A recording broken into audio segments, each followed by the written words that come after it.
Sa mga oras nga na to, iniisip ko talaga kung magtatagumpay ba yung maitim na bahala ko dito eh. 17 minutes na rin kasi tong game na to at may lord na rin kami dito. Medyo hirap kasi talaga kami tapusin dito yung game kasi nga ang gagaling din dumepensa ng mga kalaban. At ang maitim na bahala ko talaga makuha ko yung attention ng mga kalaban dito sa bottom lane. At buti na nga lang may kumagat sa paing ko. Napagamit ko nga ng ulti dito si Sylvana at saka si Claude at tignan nyo yung mangyayari. Nakapag sell and buy pa nga ako dito for today's video. Sabay si Bat na para bang nothing happen. Dala. Tatakas na. Inibansya na. Grabe, nabit yung mga ulti nila.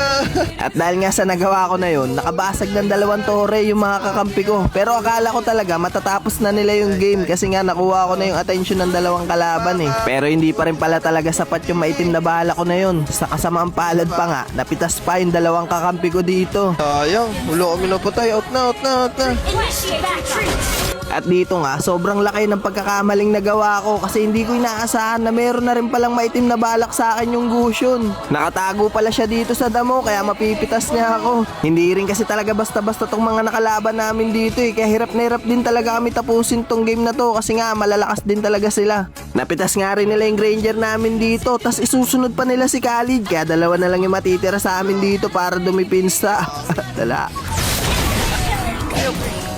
At dito nga, akala ko talaga katapusan na namin kasi nga kumpleto pa yung mga kalaban. Pero sobrang gandang depensa nga ang nagawa ng aking mga kasapi. Napitas pa nga ni Odette yung Gusion na jungler dito ng mga kalaban. At na-buy time nga rin ni Lapu-Lapu yung 3 kalaban dito kaya hindi pa nila natapos yung game. At pagkabuhay ko nga, agad-agad na nga rin akong dumipinsa. At sakto nga, naabutan pa namin si Sylvana at si Diggy. Ay! Tara na! Tara, end. Nag-chat na nga ako dito na i-end na namin kasi nga 2 na lang yung natitira sa mga kalaban. Kaso nga lang, Lilia pala yung natitirang mage nila dito at sobrang lakas na ito mag-dip. Kaya naisipan na lang namin mag-lord. Sige, Lord. Gusto niya Lord eh. Tara, Lord. At habang nakapokus nga kami sa Lord dito, ang ganda ng nagawa ng Odette namin kasi nga mapipitas niya pa dito si Claude. Kaya na, isa pa tayo pa. Go.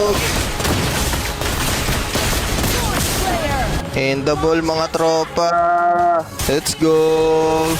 Tas dito nga guys, nagulat talaga ako kasi nga hindi ko inasahan yung sumunod na nangyari. Tignan nyo. Oy, naglag pa. Ano to? Gogi, naglag oh. Ano yun? Ano tatapusin na lang.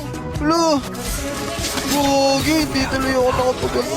Nararanasan nyo rin ba yung mga ganyang klaseng lag paminsan-minsan? Pero inayaan ko na nga lang yun at nag-focus na lang ako dito sa game. Hinanda ko na rin yung sell and buy ko para kung sakaling talunan uli ako ni Sylvana, makakapag-sell and buy ako.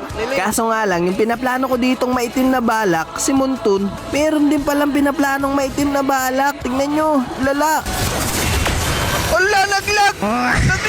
Gogi! Ano yun? Ang daya talaga! Ano yun, guys? Kulo!